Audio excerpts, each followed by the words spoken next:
4 cara NPD balas dendam diam-diam sama kamu. NPD adalah orang yang tegaan, low empati, jadi jangan kaget kalau mereka bertindak licik dan curang. NPD juga pendendam loh. Istilahnya apa ya? Senggol bacok. Kalau kamu melukai egonya, sedikit saja, dia pasti bakalan ngebales kamu. Bisa dalam beberapa jam kemudian, atau bisa berhari-hari kemudian.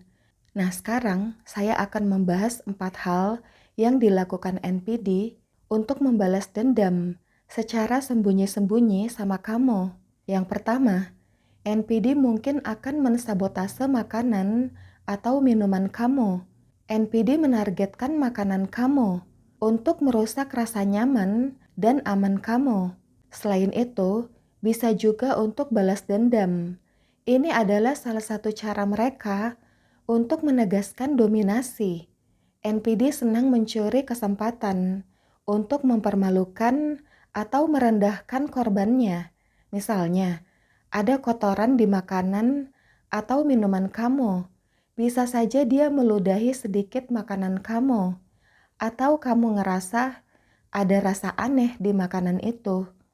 Padahal beberapa menit sebelumnya, kamu yakin gak ada kotoran, atau rasa makanannya baik-baik saja.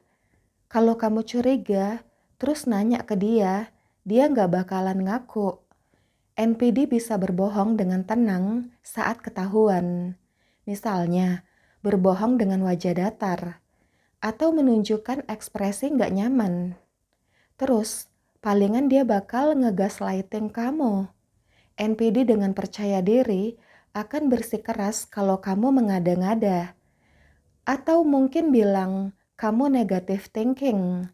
Akhirnya, kamu jadi sedikit meragukan pikiran kamu. Sedangkan NPD tertawa dalam hati melihat kebingungan kamu. Semua ini tentang kendali mutlak NPD. Puas bisa mempermalukan kamu.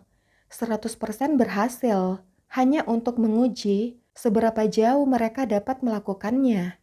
Tanpa kamu sadari, sambil bersembunyi di balik topeng kepolosan. Kamu seperti tidak berdaya, tidak bisa membela diri karena tidak ada bukti. Selain itu, NPD suka menargetkan individu yang rentan, seperti anak-anak atau lansia, karena cenderung menurut dan minim perlawanan. NPD tidak peduli dengan norma-norma kesopanan atau moralitas. Kalau ada kesempatan membuli, tidak akan mereka sia-siakan. NPD mengejar kesenangan dengan menjadikan kamu sebagai objek ejekan, melucuti sedikit demi sedikit martabat kamu. Mereka ingin melunturkan semangat kamu. Mereka juga merasakan sensasi gembira saat kamu meragukan pikiranmu. Perhatiin deh guys, saat kamu kebingungan, pikiran kamu mumet, NPD diam-diam memperhatikan kamu. Kalau kamu secepat kilat melihat ke arah dia, mungkin kamu bisa melihat si NPD tersenyum loh. Jadi, kalau naluri kamu memberitahu kamu bahwa ada sesuatu yang tidak beres, jangan diabaikan guys. Kemudian yang kedua, NPD diam-diam mengotori barang-barang kamu. Ini adalah bentuk sabotase halus, berupa pelecehan yang tidak mudah dideteksi. Misalnya, mereka mungkin akan mengelap sikat gigi kamu ke permukaan yang kotor, atau mungkin mengotori alat make up kamu, atau baju kamu. Saya pernah sedikit cekcok dengan seseorang yang saya duga NPD. Lalu keesokan harinya, di keyboard komputer saya ada cairan lengket. Tapi saya yakin kemarinnya keyboardnya bersih. Dan saya tidak bisa apa-apa karena tidak punya bukti. Selain menerobos batasan dan ruang pribadi kamu, jika hal seperti ini terjadi beberapa kali, perlahan-lahan, hal ini akan mengikis rasa aman dan kepercayaan kita di area lingkungan kita sendiri. Kemudian yang ketiga, NPD merusak barang-barang kamu dengan kedok kecerobohan, tidak sengaja. Misalnya, baju favorit kamu mungkin secara misterius kena noda atau robek, atau baju kamu kena luntur gara-gara cuciannya lupa dipisah. Handphone atau alat elektronik kamu tergores secara misterius.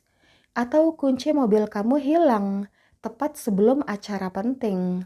Contoh lain, sebut saja Pasutri, Mawar, dan Budi. Suatu hari mereka bertengkar. Keesokannya, handphone Mawar tiba-tiba rusak. Ada garis panjang di LCD-nya.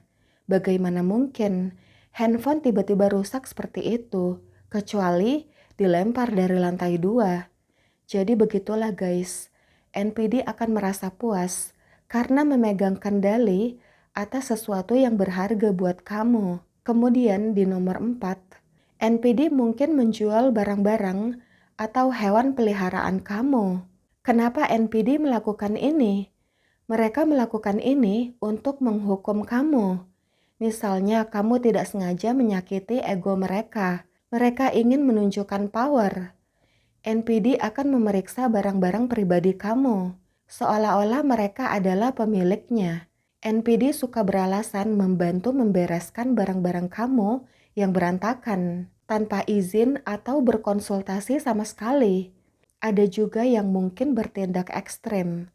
Misalnya, kamu lagi pergi, terus pas pulang, NPD tiba-tiba pasang muka sedih dan minta maaf sama kamu. Ternyata, hewan kesayangan kamu hilang.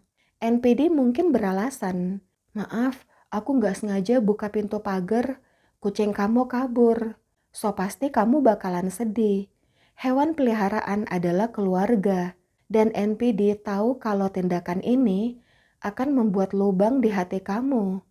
Ketika dimintai pertanggungjawaban, NPD akan mengelak, bilang nggak sengaja, atau bilang, aku nggak tahu, aku nggak ada mindah-mindahin barang-barang kamu. Ujung-ujungnya, kamu bisa meragukan ingatan dan perasaanmu sendiri.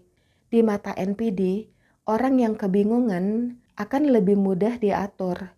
Ini menunjukkan ketidakpedulian NPD terhadap apapun dan siapapun selain diri mereka sendiri.